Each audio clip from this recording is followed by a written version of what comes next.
पिछले एक हफ्ते में 10 बड़े केसेस हो चुके हैं मोलेस्टेशन या रेप के बच्चों के साथ। और बहुत सारे पेरेंट्स ने लिखा है कि हम ऐसी दुनिया में अपने बच्चों को कैसे सेफ रखें। सेक्सुअल अब्यूज कहाँ होता है, कौन करता है, क्यों करता है, बच्चों में इसके क्या साइंस दिखते हैं। अगर आपको कुछ पता लगे इसके बारे में तो आपको क्या करना चाहिए, हम अपने बच्चों को इस सब से कैसे बचा सकते हैं, ये सब चीजें हम डिस्कस करेंगे रिसर्च के बेसिस पे, और एक्शनेबल पॉइंट देखेंगे जो आप और मैं यूज कर सकें हमारी डेली लाइफ में। तो अगर आप एक पेरेंट हैं जो अपने बच्चे को सुरक्षित रखना चाहता है तो 15 मिनट आइए साथ में बिताते हैं समझने के लिए कि हमारे बच्चों को हम सुरक्षित कैसे रखें।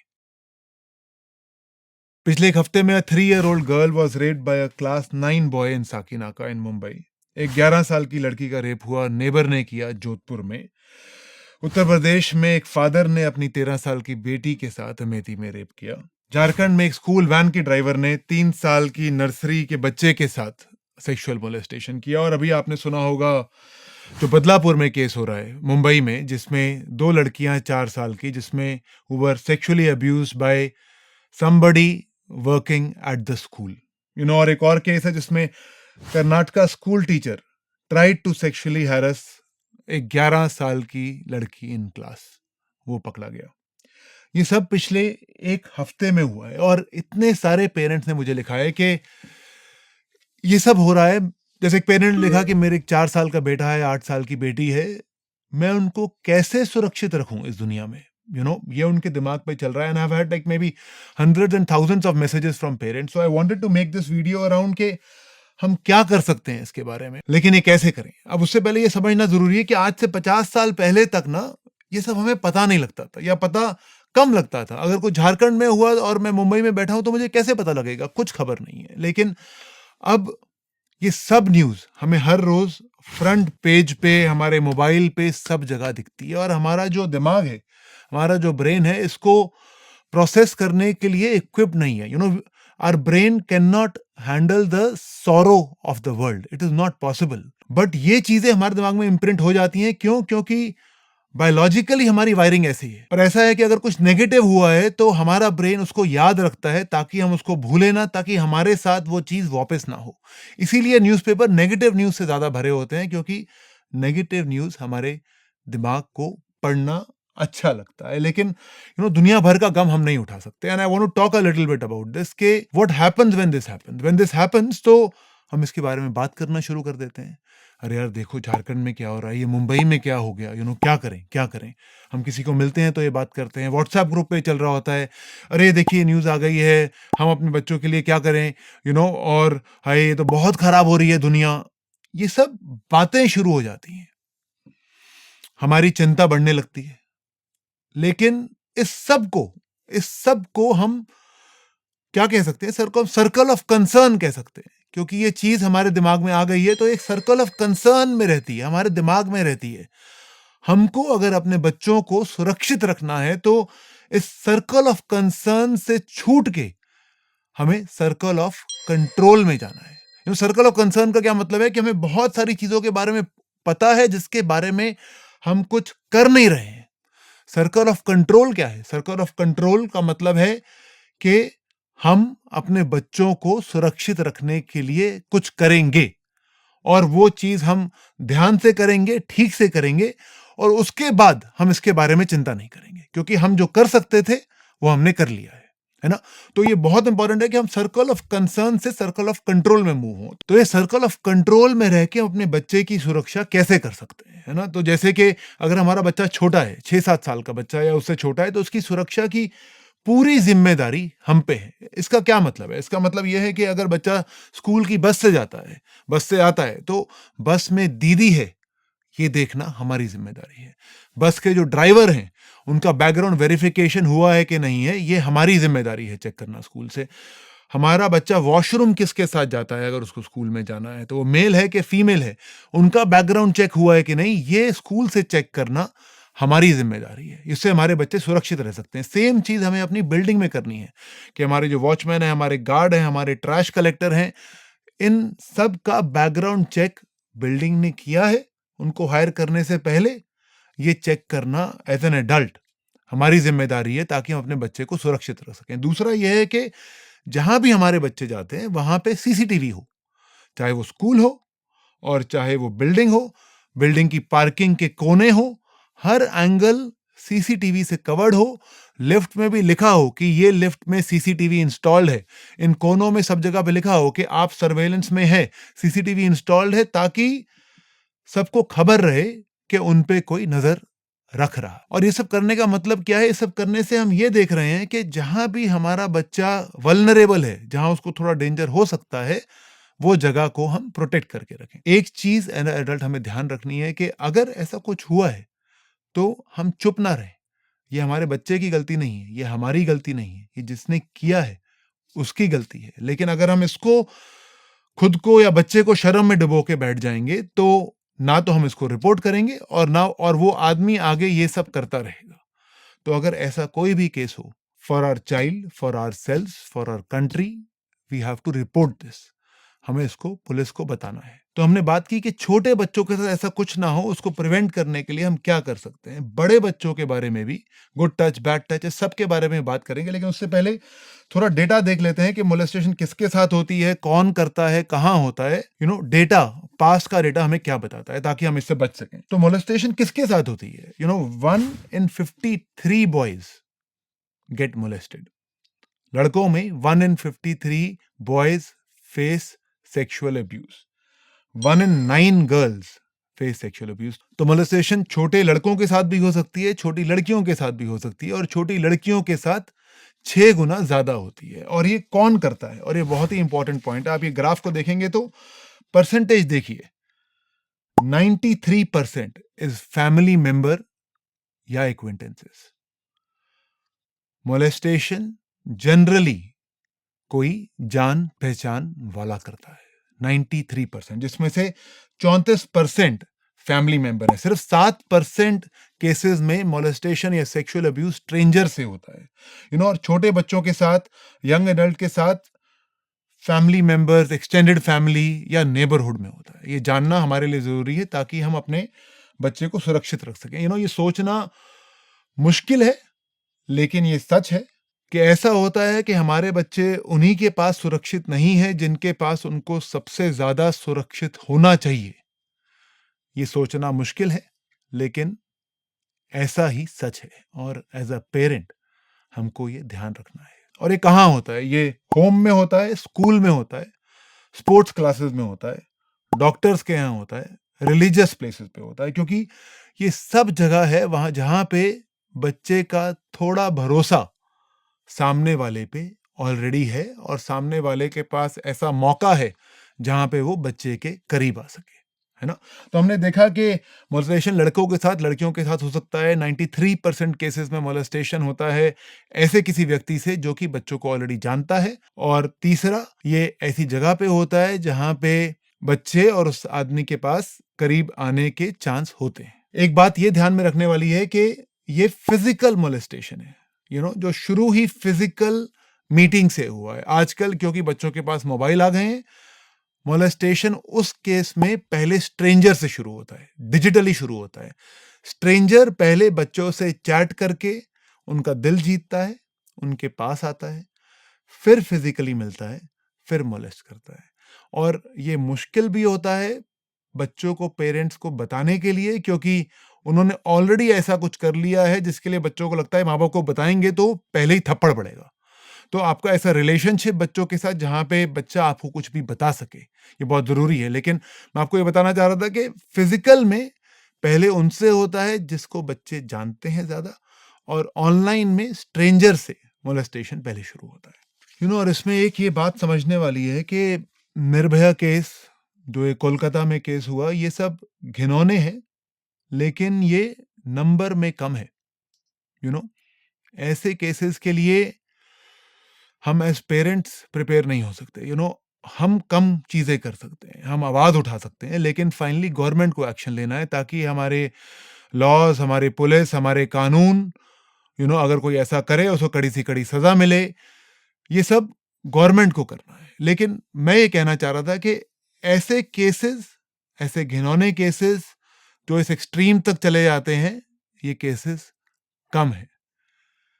जो डेली वाले केसेस हैं, जो कि हमारे आसपास हो रहे हैं, जो कि बहुत सारे हो रहे हैं, ये ज्यादा है। और ऐसे केसेस में एज पेरेंट्स हम एक्चुअली कुछ कर सकते हैं, क्योंकि ये जान पहचान वालों के कारण हो रहे हैं। और क्योंकि ये जान पहचान वालों के कारण हो रहे हैं, इसका मतलब ये नहीं है कि हम बच्चे का दादा से, नाना से, चाचा से, अंकल से, फूफा से, नेबर से, इन सब से मिलना छुड़वा दें। कि हमें डर लगे उनके पास जाने से। ये नहीं होना चाहिए। ये नहीं होना चाहिए कि इसके कारण हम अपने साथ वालों के यहाँ अपना बच्चा भेजना छोड़ दें। ऐसे हम जिंदगी नहीं जी सकते, डर डर के हम नहीं जी सकते। तो हम क्या कर सकते हैं, इसके बारे में बात करते हैं, ताकि हम अपनी जिंदगी भी जी सकें और हमारा बच्चा भी सुरक्षित रहे। हमें बच्चों को ये सिखाना जरूरी है कि उनके प्राइवेट पार्ट्स होते हैं, और इन प्राइवेट पार्ट पे कोई भी टच करे तो वो नो बोल सकते हैं, जोर से नो बोल सकते हैं। इन प्राइवेट पार्ट पे कोई भी टच करने की कोशिश करे। दूसरा, बच्चे को कोई भी कैसे भी टच करे जो उनको अच्छा ना लगे तो वो मना कर सकते हैं। और ये आप एज अ पेरेंट घर में प्रैक्टिस कीजिए। एज अ मदर आप कोशिश कीजिएगा, अगर आप अपने बच्चे के साथ ये ट्राई करेंगे, उसको बोले कई बार लोग आपको टच करने की कोशिश करेंगे, गलत लोग, तो मैं आपको सिखाना चाहती हूं कि आपको उस केस में क्या करना है, आपको मना करना है।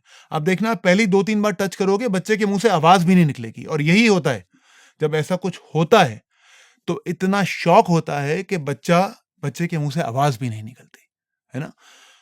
तो बच्चे के साथ 2-3 बार प्रैक्टिस करना, जब तक वो नो, नहीं मुझ मत करो, ऐसा बोलना ना सीख जाए। ये आप घर पे कर सकते हैं एक सुरक्षित एनवायरनमेंट में। और फाइनली, बच्चे को पता होना चाहिए कि अगर ऐसा कुछ हो तो इसमें बच्चे की कोई गलती नहीं है। अगर ऐसा कुछ हो तो आपको आके वो सुरक्षित तरीके से बता सकता है। इसके लिए जरूरी है कि आपका और आपके बच्चे का रिलेशनशिप डर का नहीं है ना, प्यार का है। एक बच्ची थी जो किसी के घर खेलने गई और वहां पे उसके सफेद ड्रेस पे मिट्टी पड़ गई, तो वो रोने लगी।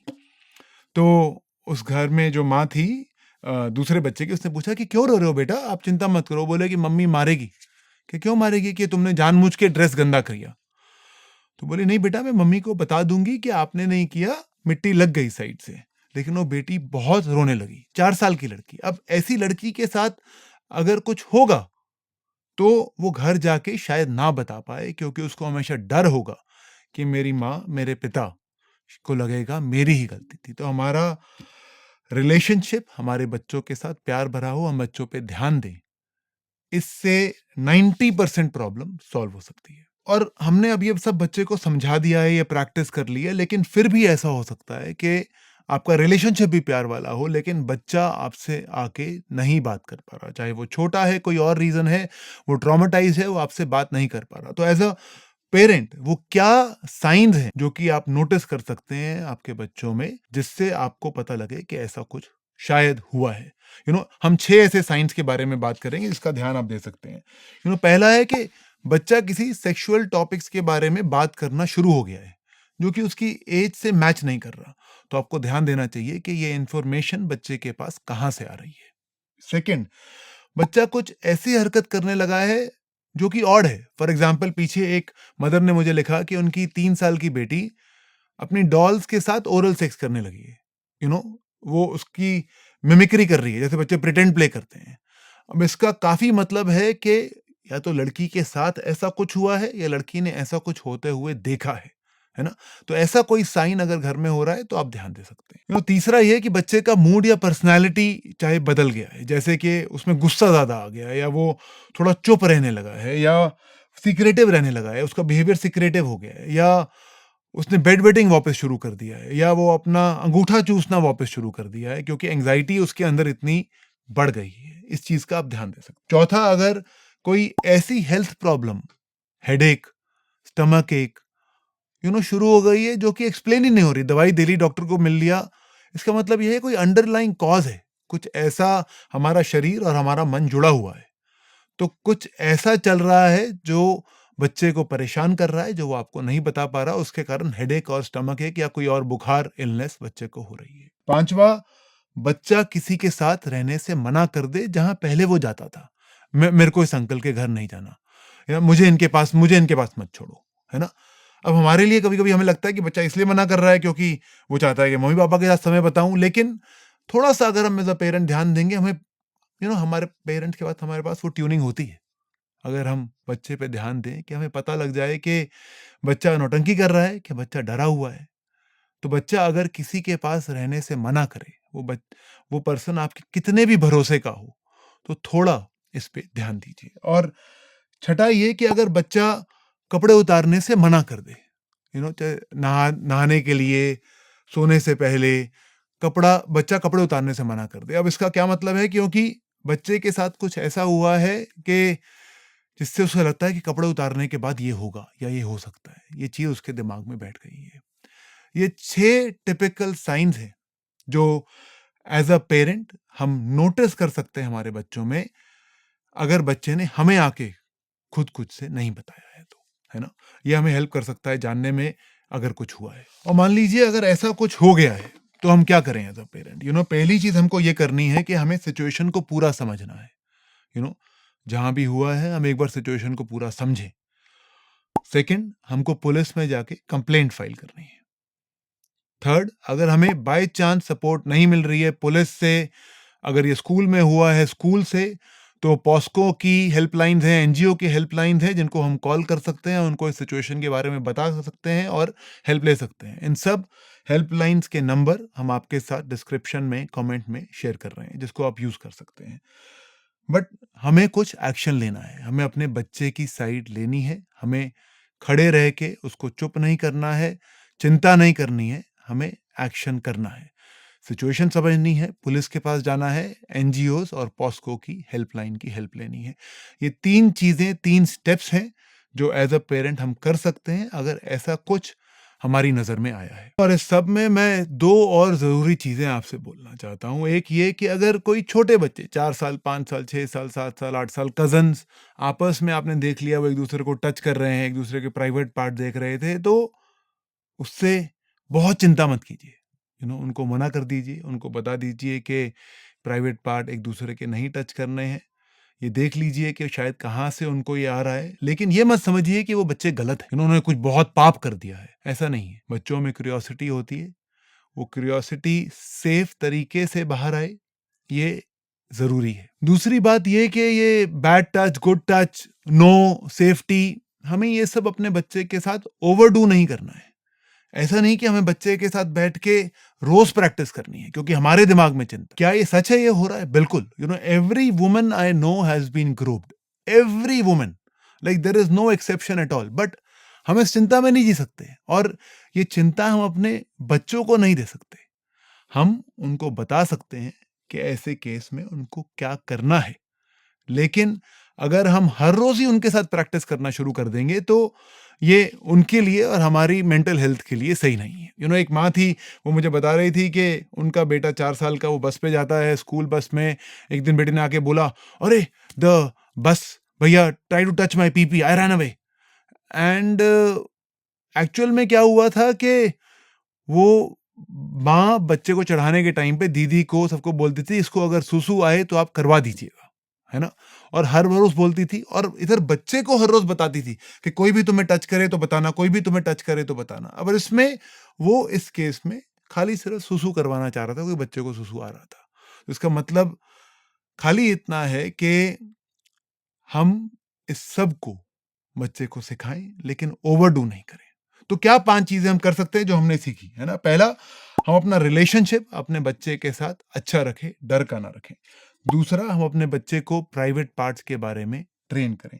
तीसरा, जो भी लोगों से हमारा बच्चा इंटरेक्ट करता है, हम उनका बैकग्राउंड चेक करें। चौथा, अगर बच्चा कहीं जाने के लिए मना कर रहा है जहां वो पहले जाता था, तो बच्चे की बात थोड़ा सुने। पांचवा, सीसीटीवी कैमरा सब ऐसी जगह पे लगवा दें। और छठा, बच्चे के बिहेवियर पे ध्यान दें। अगर कुछ बदला है तो थोड़ा पीछे हटें, उसको, उसका गुस्सा या उसको वापस डांटने की जगह समझें कि ये कहां से आ रहा है। और उसके बाद भी अगर आपके दिमाग में चिंता है कि दुनिया कैसी हो रही है, तो आप पब्लिक कैंपेन स्टार्ट कर सकते हैं। खाली सर्कल ऑफ कंसर्न में मत ऑपरेट कीजिए, सर्कल ऑफ कंट्रोल में आइए। आपने ये सब अपने बच्चे को सिखा दिया, कर लिया, सर्कल ऑफ कंट्रोल, आपको अभी भी चिंता है तो सर्कल ऑफ कंट्रोल में आइए, पब्लिक कैंपेन स्टार्ट कीजिए ताकि अगर कहीं कुछ ऐसा है वहां पे आप जस्टिस दिला सकें। लोकल एमएलए से मिलिए, अपने बिल्डिंग के आसपास, घरों के आसपास सीसीटीवी लगवाइए, वहां पे जो कंपनीज काम करती हैं सबका बैकग्राउंड चेक करवाइए। अगर आप लॉयर हैं, कोई स्पेसिफिक स्किल है आपके पास, तो ऐसे लॉज की तरफ काम कीजिए ताकि हमारा देश ज्यादा सुरक्षित बन सके। हमारे बच्चों को सुरक्षित रखना, ये एज पेरेंट्स हमारी जिम्मेदारी है और ये 100% पॉसिबल है, ये आप कर सकते हैं। आपने मेरे साथ अपने बच्चे को सुरक्षित रखने के लिए थोड़ा समय बिताया, इसके लिए मैं आपका शुक्रगुजार हूं।